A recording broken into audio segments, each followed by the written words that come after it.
ഇന്നത്തെ ക്ലാസ്സിലേക്ക് എല്ലാവർക്കും സ്നേഹസ്വാഗതം. നമുക്കിന്ന് മറ്റൊരു വാക്ക് ശ്രദ്ധിക്കാം.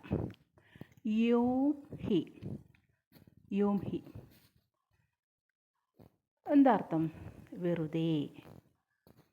ഇതൊക്കെ നിങ്ങൾക്കൊന്ന് പരിചയപ്പെട്ടിരിക്കാം കേട്ടോ, മനസ്സിലാക്കി വെക്കുക. തും കൈസേ ആയേ, നിങ്ങളെങ്ങനെ എന്തിനു വന്നു അല്ലേ, നിങ്ങൾ എന്തിനാണ് വന്നത്?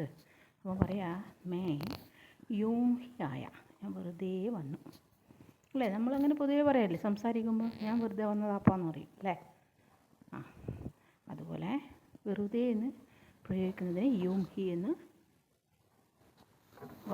വാക്ക് ഉപയോഗിക്കാം ഹിന്ദിയിൽ കേട്ടോ. അതുപോലെ മറ്റൊരു വാക്യമാണ് മേ യൂം ഹി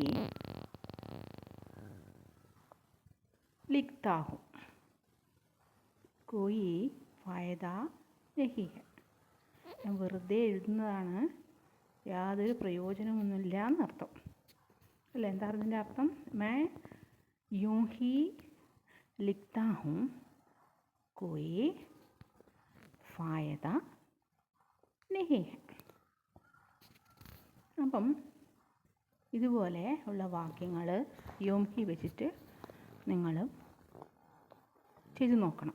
നമുക്ക് അടുത്ത് നോക്കാം. അകേല, തനിയെ. അകേല യേ കാം നഹീ കർ സക്തേ, എനിക്ക് ഒറ്റയ്ക്ക് ഈ ജോലി ചെയ്യാൻ കഴിയുകയില്ല.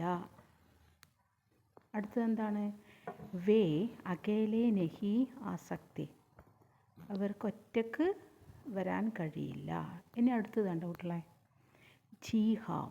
എന്താ, നിങ്ങൾ പൊതുവെ കേട്ടിട്ടുണ്ട് ജി ഹാം എന്നല്ലേ. അതിൻ്റെ അർത്ഥം എന്താണ്? അതെ, ഉവ് എന്നുള്ള അർത്ഥമാണ്. നമുക്കിവിടെ നോക്കാം. ക്യാ തും ആജ് ആവോഗെ, നിങ്ങൾ ഇന്ന് വരുമോ? അപ്പം എന്താ പറയുന്നത്?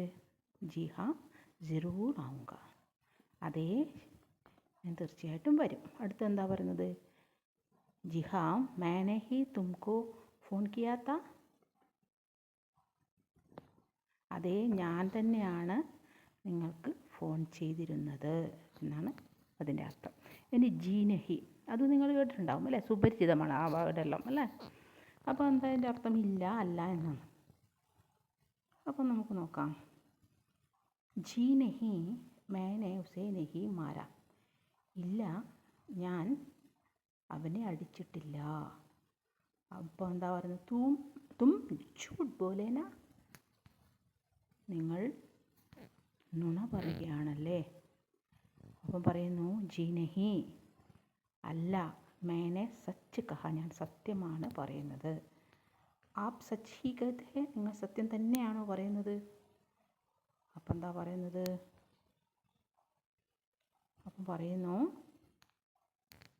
ജി ഹാം, അതെ, സച്ച് ഹി കഹത്താ ഹെ, ഞാൻ സത്യം തന്നെയാണ് പറയുന്നത്. അപ്പം എങ്ങനെയാണ് ജി നഹീൻ്റെ പ്രയോഗം എങ്ങനെയാണെന്ന് മനസ്സിലായല്ലോ. അപ്പം ജി ഹാം ജി നഹീം ഇതൊക്കെ വെറുതെ പറയുന്നതെന്നല്ല കേട്ടല്ലോ.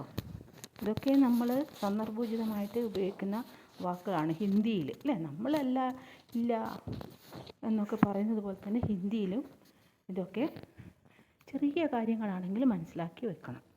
എങ്കിൽ മാത്രമാണ് നമുക്ക് അർത്ഥശുദ്ധിയോടുകൂടി വാക്യരചന ഉണ്ടാക്കാൻ കഴിയുന്നത്. അപ്പം ഇന്നത്തെ ക്ലാസ്സിൽ ഇത്രയൊക്കെയുള്ളൂ. Thank you for watching. Thank U.